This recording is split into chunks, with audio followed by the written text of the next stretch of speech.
الحمد لله الذي أنزل على عبده الكتاب ولم يجعل له عوجا قيما لينذر بأسا شديدا من لدنه ويبشر المؤمنين الذين يعملون الصالحات أن لهم أجرا حسنا ماكثين فيه أبدا وينذر الذين قالوا اتخذ الله ولدا ما لهم به من علم ولا لآبائهم كبرت كلمة تخرج من أفواههم إن يقولون إلا كذبا فلعلك باخع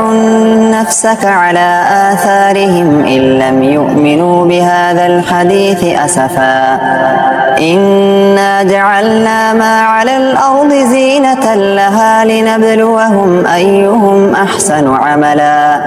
وإنا لجاعلون ما عليها صعيدا جرزا أم حسبت أن أصحاب الكهف والرقيم كانوا من آياتنا عجبا إذ أوى الفتية إلى الكهف فقالوا ربنا آتنا من لدنك رحمة وهيئ لنا من أمرنا رشدا فضربنا على آذانهم في الكهف سنين عددا